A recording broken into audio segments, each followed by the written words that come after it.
Hello everyone.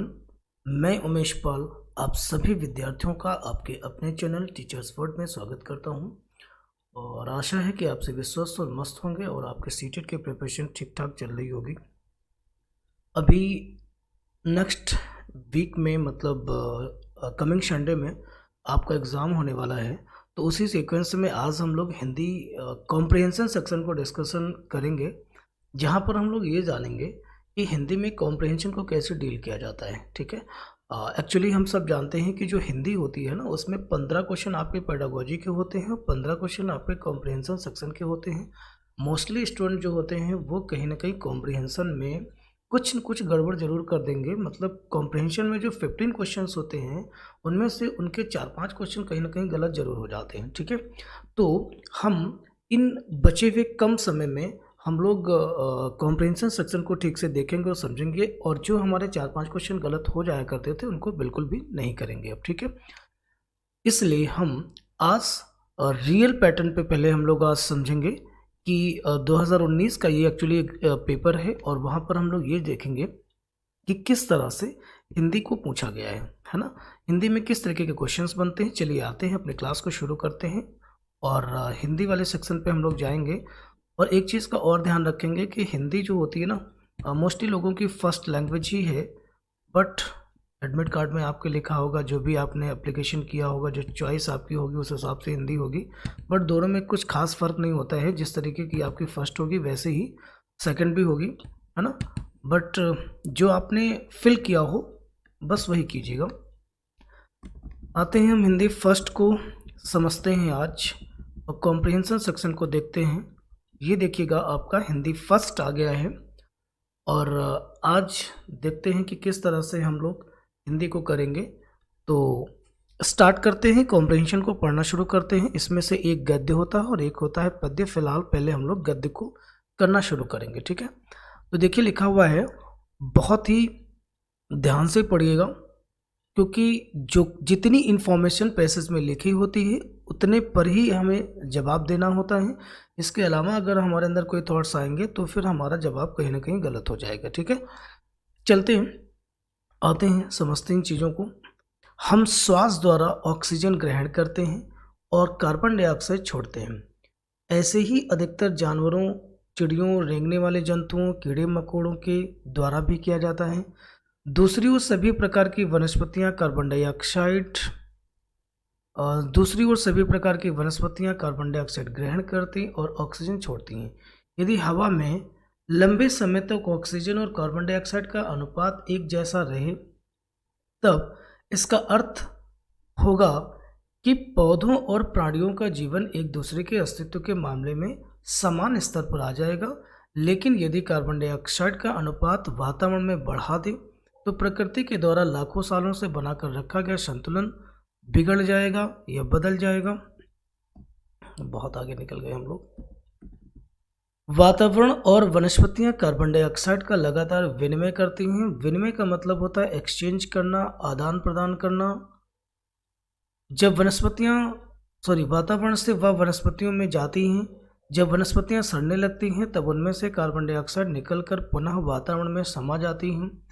वनस्पतियां इस प्रकार carbon dioxide वसंत और ग्रीष्म ऋतु में ग्रहण करती हैं और जब वे सर्दियों में नष्ट होने लगती हैं तब उसे छोड़ती हैं।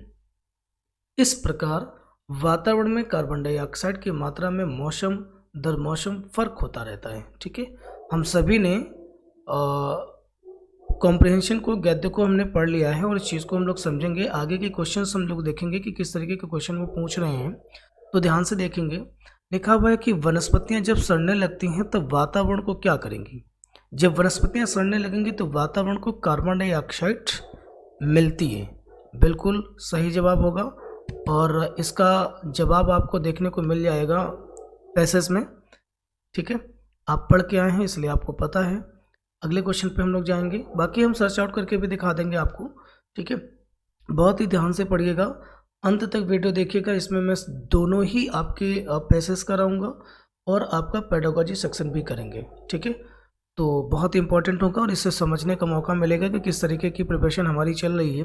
सेकंड नंबर देखेंगे हम लोग, पौधों और प्राणियों का जीवन एक दूसरे के अस्तित्व के समान आ जाएगा जब हवा में लंबे समय तक क्या होगा, देखिएगा ऑप्शन यहाँ पे लिखा हुआ है, ये देखिएगा पैसेज में यहाँ पे लिखा हुआ है कि यदि हवा में लंबे समय तक ऑक्सीजन और कार्बन डाइऑक्साइड का अनुपात एक जैसा रहे, तब उसका अर्थ होगा कि पौधों और प्राणियों का जीवन एक दूसरे के अस्तित्व के मामले में समान स्तर पर आ जाएगा।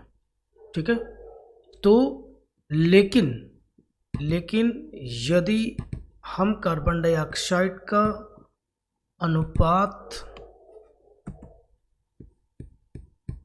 वातावरण में बढ़ा दें तो प्रकृति के लाखों सालों से बनाकर रखा गया संतुलन बदल जाएगा। ठीक है, आप देख पा रहे होंगे कि हमारा उत्तर यहाँ पे जो बनने वाला है वो क्या बनेगा, ऑप्शन नंबर 3 बन जाएगा, कार्बन डाइऑक्साइड और ऑक्सीजन का अनुपात समान रहे। एक बार फिर से क्वेश्चन को ध्यान से देखेंगे, पौधों और प्राणियों का जीवन एक दूसरे के अस्तित्व के समान आ जाएगा जब हवा में लंबे समय तक क्या होगा, कार्बन डाइऑक्साइड और ऑक्सीजन का अनुपात समान रहेगा। सो हमारा आंसर बन जाता है 3 यहाँ पर। ठीक है, आपको समझ आ गया होगा। अगले क्वेश्चन पे हम लोग जा रहे हैं, कह रहे हैं कि वातावरण का विग्रह और समास होगा। वातावरण का विग्रह और समास बताना है। वैसे विग्रह का मतलब होता है उसको ब्रेक कराएंगे, मीनिंगफुल पार्ट में तोड़ेंगे उसको। तो देखिएगा वात का आवरण, वातावरण का मीन क्या होता है, हवा का चारों तरफ जो घेरा होता है उसको कहा जाता है वातावरण। ठीक है, और उस हवा में विभिन्न प्रकार की गैसें मौजूद होती हैं, है ना, ओवरऑल टोटल एटमॉस्फेयर ही होता है, बस ये कहेंगे हम। ठीक है, सो वातावरण का आवरण, ये इसका सही जवाब होगा, विग्रह होगा। और इसका समास जो होगा तत्पुरुष, तत्पुरुष समास में क्या होगा, विभक्तियों का समावेश होता है ना, ये इसकी पहचान होती है। अगले क्वेश्चन पे हम लोग जाएंगे, श्वास और ऑक्सीजन शब्द हैं। देखिएगा कॉम्प्रिहेंशन में कहीं ना कहीं ग्रामर के क्वेश्चंस भी मिल जाते हैं, है ना। तो श्वास और ऑक्सीजन शब्द हैं, वैसे मुझे पता है, जैसे मैं एज अ विद्यार्थी इसको सॉल्व करूं तो जानते हो क्या है, श्वास तत्सम है, तद्भव है, थोड़ा सा सोचने में समस्या हो रही है या मुझे नहीं पता है, बट एक चीज़ पता है कि ऑक्सीजन जो होता है वो इंग्लिश वर्ड है, सो वो आगत हो जाता है। इसलिए फर्स्ट एंड सेकंड ऑप्शन आपके बिल्कुल भी नहीं बनेंगे, है ना, क्योंकि ऑक्सीजन आपका आगत है। आगत का मतलब होता है जो दूसरे स्थानों से आया हुआ है, ठीक है, दूसरे देशों का है, तो इसलिए, है ना। और देशज शब्द वे होते हैं जो ग्रामीण में बोले जाते हैं, ठीक है, पूरी तरीके से उनका कोई सोर्स नहीं होता है, वो देशज होते हैं। इसलिए ऑप्शन नंबर 4 बन जाएगा, श्वास आपका तत्सम है और ऑक्सीजन आगत। ठीक है, 95 में आएंगे, कह रहे हैं कि लंबे समय तक पद व्याकरण की दृष्टि से है। अब देखिएगा पैसेज में मुझे जाकर के देखना चाहिए लंबे समय तक कहाँ लिखा हुआ है। तो अगर आप ध्यान दें जहाँ पे मैंने अभी हाईलाइट किया हुआ है, यदि हवा में लंबे समय तक ऑक्सीजन और कार्बन डाइऑक्साइड का अनुपात एक जैसा रहे। अब देखिएगा ऑक्सीजन और कार्बन डाइऑक्साइड यहाँ पे विशेषण की तरह यूज में आए हुए हैं, और उससे पहले लिखा हुआ है लंबे समय तक। लंबे समय तक कौन रहे, ऑक्सीजन और कार्बन डाइऑक्साइड का अनुपात। ठीक है, सो हम जानते हैं कि संज्ञा सर्वनाम में से बनना नहीं है, और विशेषण वहां पर था हमारा ऑक्सीजन और कार्बन डाइऑक्साइड, इसलिए उत्तर बन जाता है आपका क्रिया विशेषण। क्योंकि क्रिया विशेषण की पहचान होती है वे शब्द जो विशेषण या वाक्य में संज्ञा सर्वनाम की विशेषता बताएंगे वो विशेषण कहलाएंगे, लेकिन जो क्रिया या विशेषण की विशेषता बताएंगे वो क्रिया विशेषण कहलाएंगे। फिलहाल सेंटेंस में क्या कह रहा था, वो विशेषण की विशेषता बता रहा था, इसलिए हमारा उत्तर बन जाता है क्रिया विशेषण। ठीक है, अगले प्रश्न पे हम लोग आ गए हैं, देखेंगे 96 नंबर। कह रहे हैं कि गद्यांश का मुख्य विषय है। गद्यांश का मुख्य विषय क्या है, ऑक्सीजन और कार्बन डाइऑक्साइड का संतुलन, या फिर श्वास द्वारा ऑक्सीजन ग्रहण करना, या फिर पौधों और प्राणियों का जीवन, या फिर वसंत और ग्रीष्म ऋतु में वनस्पतियां। तो जैसा कि हम लोगों ने विषय को पढ़ा हुआ है, मतलब कॉम्प्रिहेंशन को पढ़ा है, उस हिसाब से उत्तर बन जाएगा ऑक्सीजन और कार्बन डाइऑक्साइड का संतुलन। इसी विषय पर बात हो रही है, इसलिए गद्यांश का मुख्य विषय यही हो जाता है। 97 पे आएंगे हम लोग, देखेंगे, कह रहे हैं कि विनिमय का अर्थ है, मैं आपको बता चुका था पैसेज के दौरान कि विनिमय का अर्थ होता है एक्सचेंज करना, लेना और देना। उत्तर बन चुका है आपका, एक मिनट,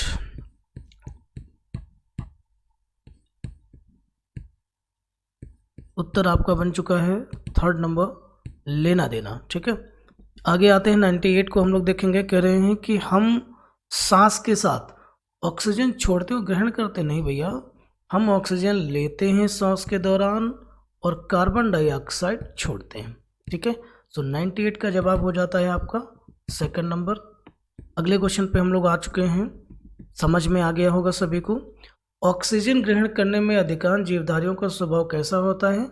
बिल्कुल वैसा ही होता है जैसा हमारा, मतलब मानव की तरह होता है सभी जीवों का लगभग। ठीक है, तो 99 तक हमारे गद्यांश से रिलेटेड जो भी प्रश्न थे वो कंप्लीट हो चुके हैं। अब हम लोग आते हैं पद्य को पढ़ेंगे।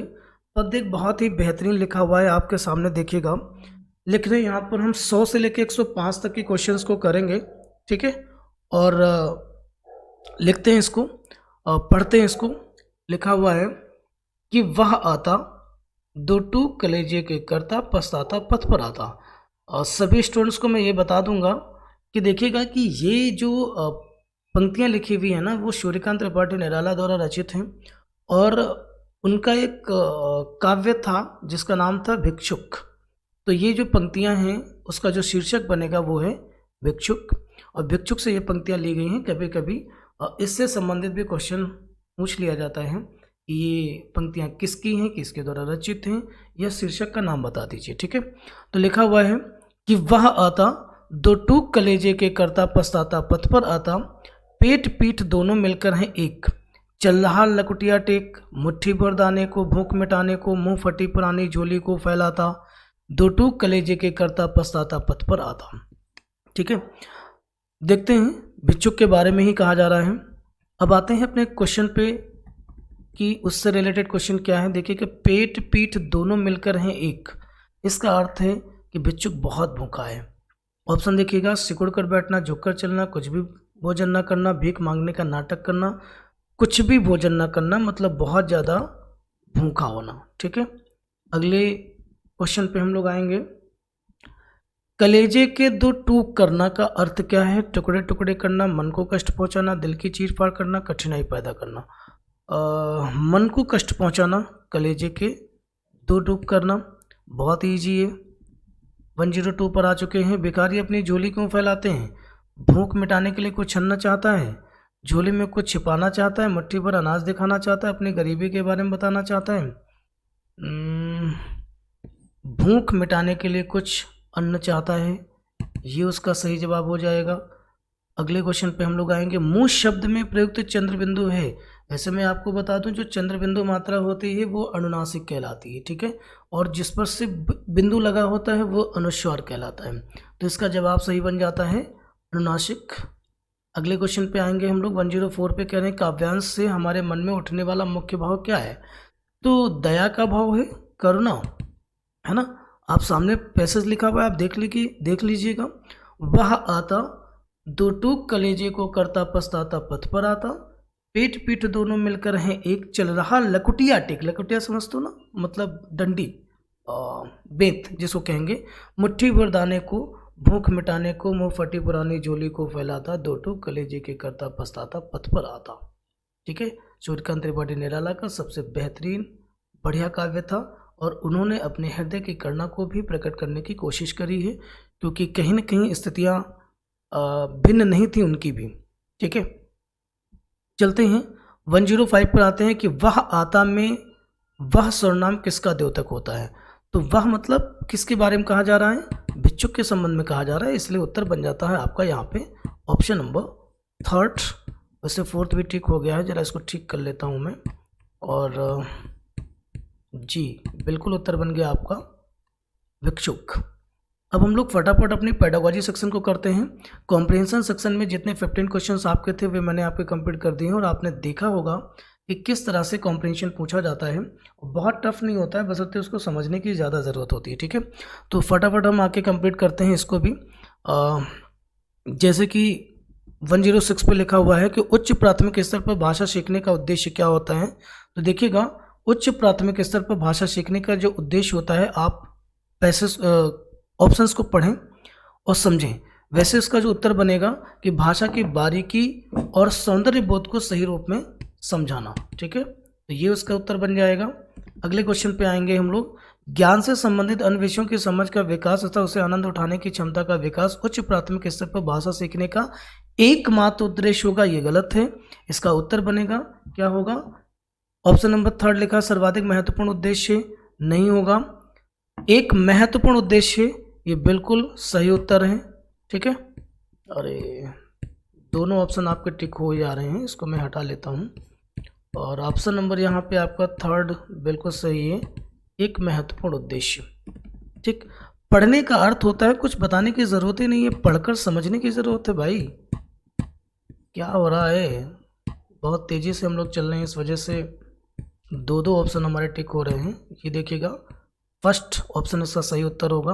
109 पर आ रहे हैं हम लोग। यहाँ पे देखिएगा, कविता में कई बार अभी अभी का प्रयोग करके बातें रची गई हैं। बिना रुके चलने वाले किसी कार्य का भाव निकल रहा है या नहीं? प्रश्न किसकी ओर संकेत कर रहा है? क्या बताना चाह रहा है? एक बार फिर से इसको पढ़ लीजिएगा, ऑप्शंस को, बताइए इसका उत्तर क्या हो सकता है।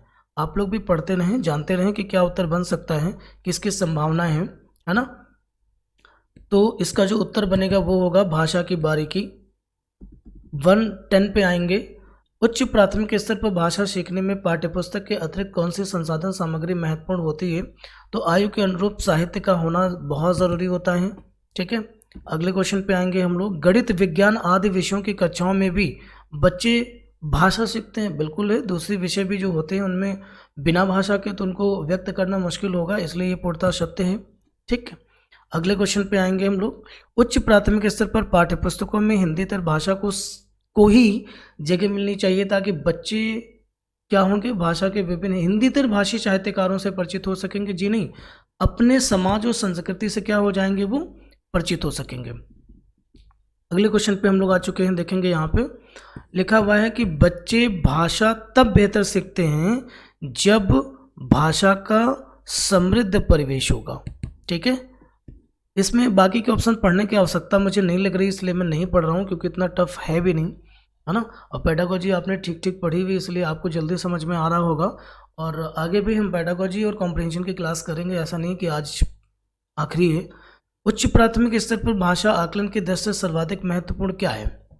इसको पढ़ो और इसका जवाब दीजिए, क्या हो सकता है, किसकी आपको संभावना लग रही है?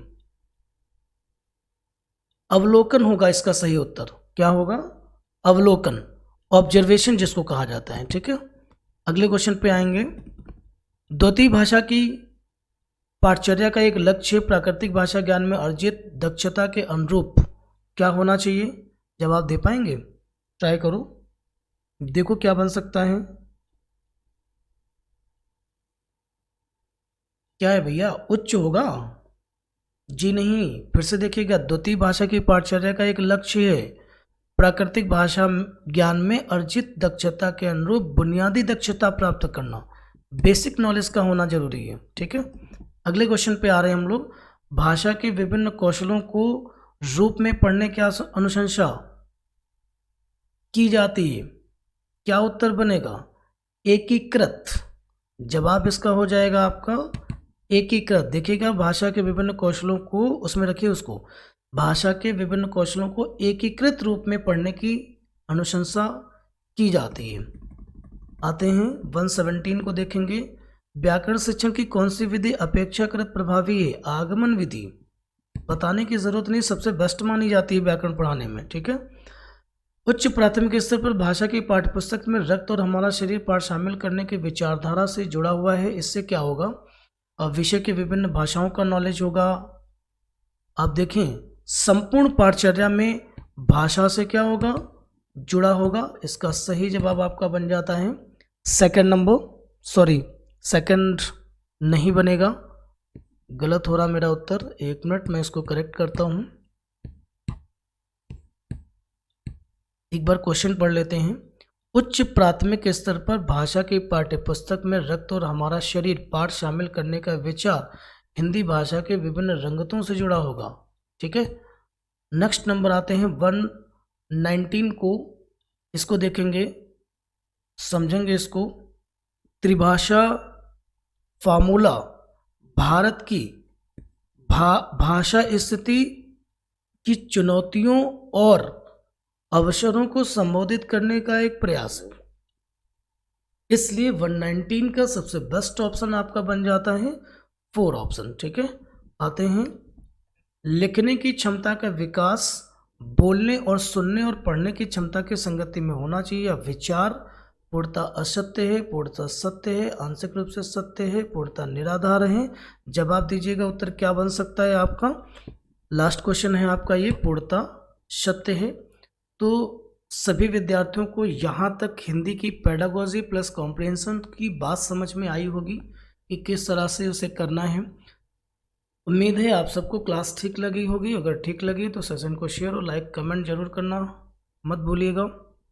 अगली क्लास हम लोग कल फिर से करेंगे, जहाँ पर हम लोग हिंदी को कॉम्प्रिहेंशन आपका कराऊंगा हिंदी का। ठीक है, हिंदी का कॉम्प्रिहेंशन करेंगे, पेडागोजी की क्लास हम लोग अलग करेंगे, कॉम्प्रिहेंशन की अलग करेंगे। इससे क्या है, हम आपको हिंदी में 30 आउट ऑफ 30 स्कोर कराने में कोशिश हमारी पूरी है। ठीक है, थोड़ा टेक्निकल प्रॉब्लम के कारण हम एक हफ्ते आपसे इंगेज नहीं हो पाए, बट ऐसा अब आगे नहीं होगा। आपका एग्ज़ाम 21 को है और मैं इस बात का विशेष रूप से ध्यान रखूँगा। ठीक है, और अपना ख्याल रहिए, मस्त रहिए और इसको ठीक से ज़रूर पढ़ लीजिएगा। ये एनालिसिस है एक प्रकार का, जिससे कि आपकी तैयारी आगे कैसे होगी उस तरीके की बात करेंगे हम लोग। ठीक है, सो आज की क्लास को हम यहीं वाइंड अप करते हैं। Thank you so much.